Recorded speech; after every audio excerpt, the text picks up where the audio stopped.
Hello, welcome to another installment of DeKalb Talks Tourism. We're down here in lovely Savannah at Explore, Georgia, Governors Tourism Conference. And today is the big day.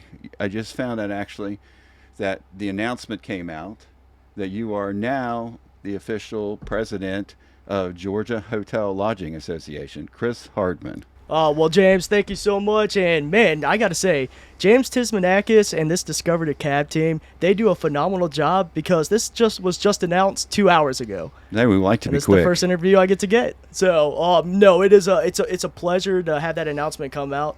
I like to think that it's not yet. You know, you're going a little too fast. It's January Right. 1st, but I get to take the role on as what I like to call the chief watchdog for the hospitality and tourism industry here, And we need here in the that. state of Georgia. I couldn't agree more. But we're losing the best of the best, a true living legend in Jim Sprouse, who's been there for over 2 decades now, if you can Wow. believe it. And he's truly built a foundation that is unmatched by any other state and any other association in the state. Well, we're excited. Not excited we're going to lose Jim, but we're excited we're going to gain you. And we're just very happy that you could take the time because I know you said you're already getting texts and emails and media requests and everything else. So we're excited to have you on the show here. And tell us, what are some of your goals, I guess, for the new year?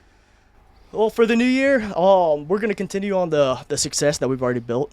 I like to say GHLA is in the business of making history for this industry. So once again, we're pushing legislation that will truly make history for this industry. Our keystone legislative issue this year is House Bill 61.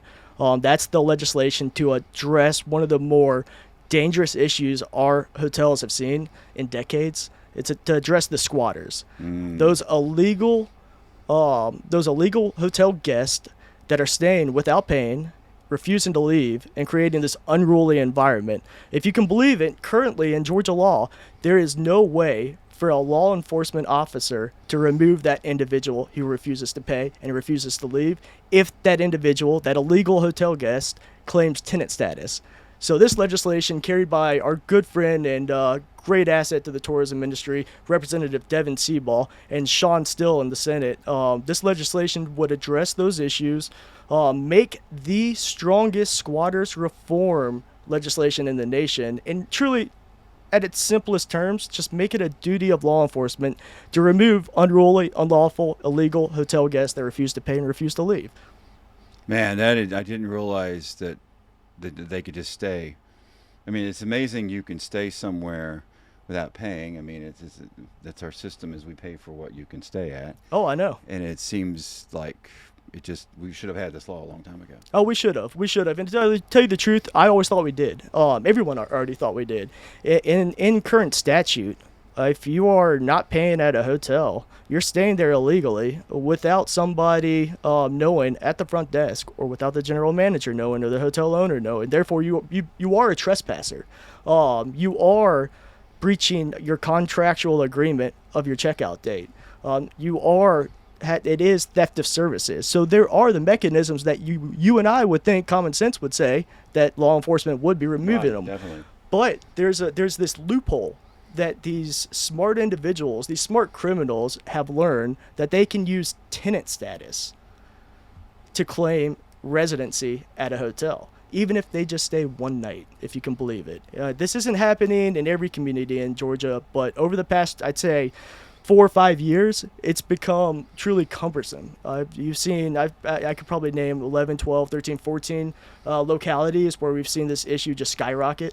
And this isn't just in your extended stay hotels that some might imagine. This is happening in 5-star resort style hotels throughout the state of Georgia. I was just made aware of one just yesterday at a 5-star hotel, and I truly just couldn't believe it. And they've got two rooms being occupied by illegal guests that refuse to pay and refuse to leave.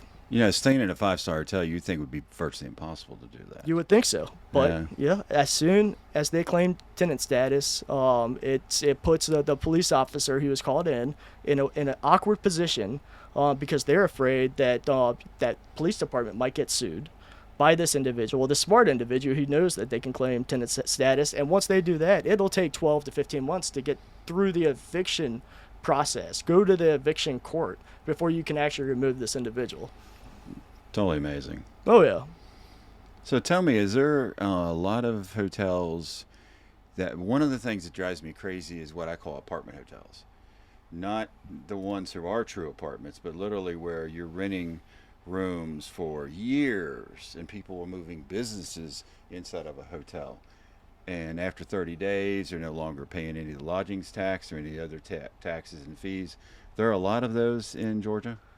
So I think there's several different parts to that question. If you're a hotel, you have a tourism accommodations permit.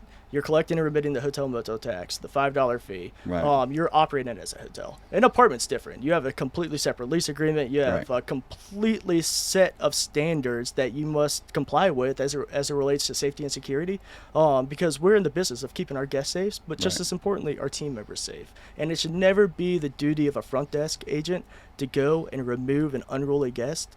That should be the duty of law enforcement. Those individuals who are trained, those who are proud to serve, and that we are proud that they serve, to come to our rescue. But it should not be the young first-time career front desk agent individual who is going and having to try to address an unruly, unlawful, unpaying guest. That puts their lives in danger, and it puts our other law-abiding guests' lives in danger. So we're hopeful that we can address this issue next year and get this legislation passed in a very expedient process before we have the World Cup that comes to town. Almost definitely. So talk about that. What do you think about that coming up to the world, looking at Atlanta?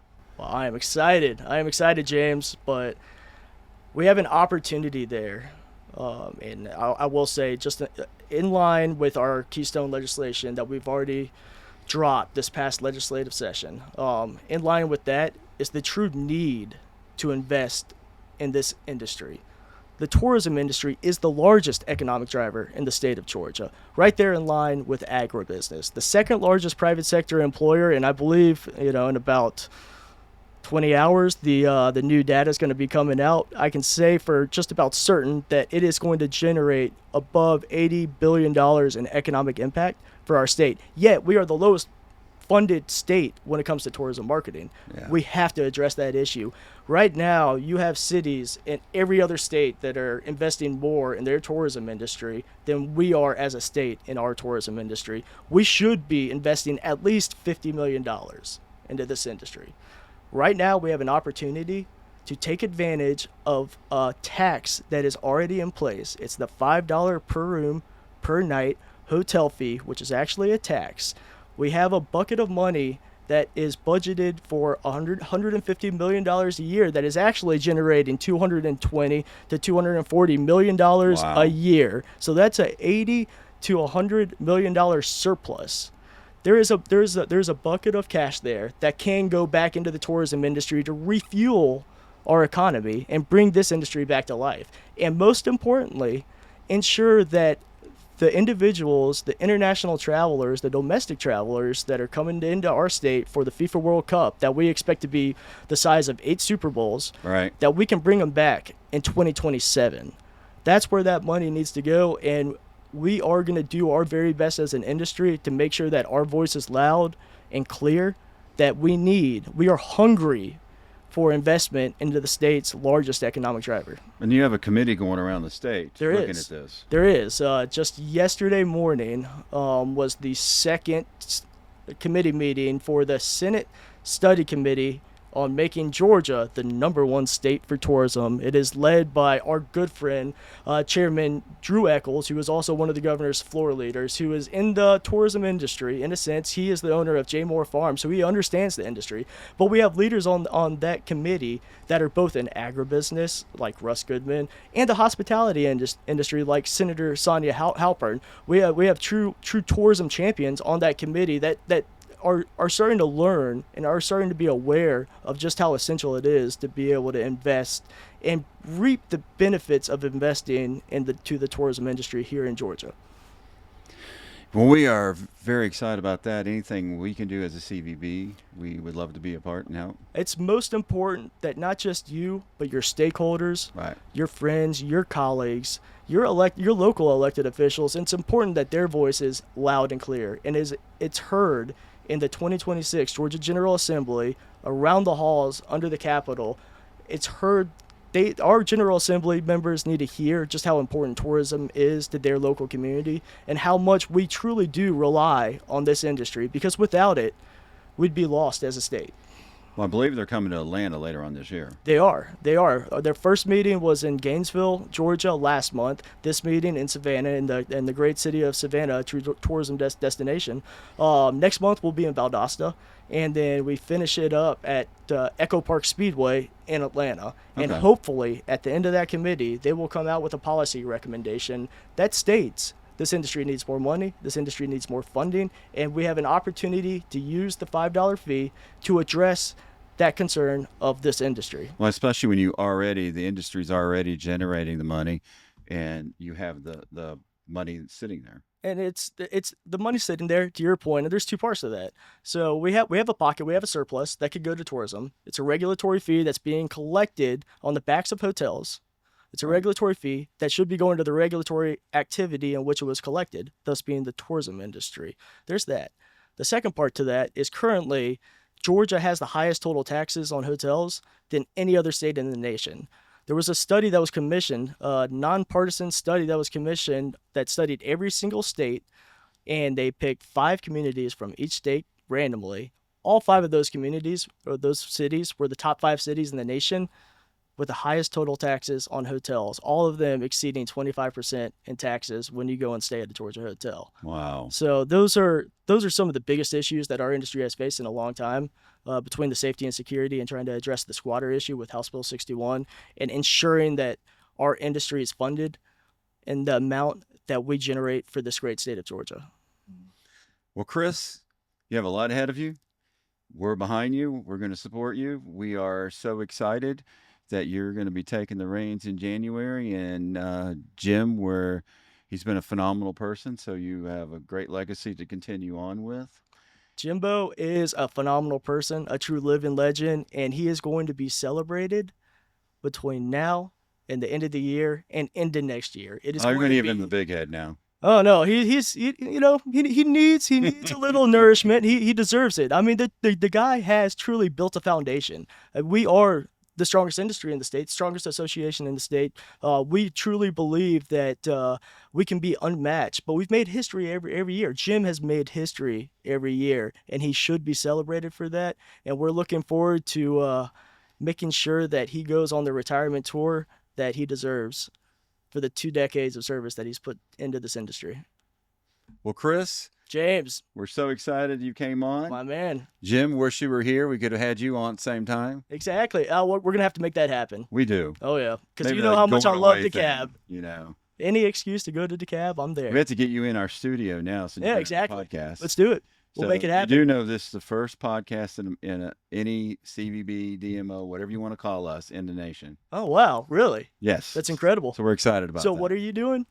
You're making history. Making history. I like it. I like to make history. Well done, James Tismanakis. Well, Chris, thank you so much for being here. Of course. And looking forward to you starting on January the 1st, FIFA year 2026. FIFA year 2026. That's a good way to put it. Yes. Thank you, James. Thank you. My man.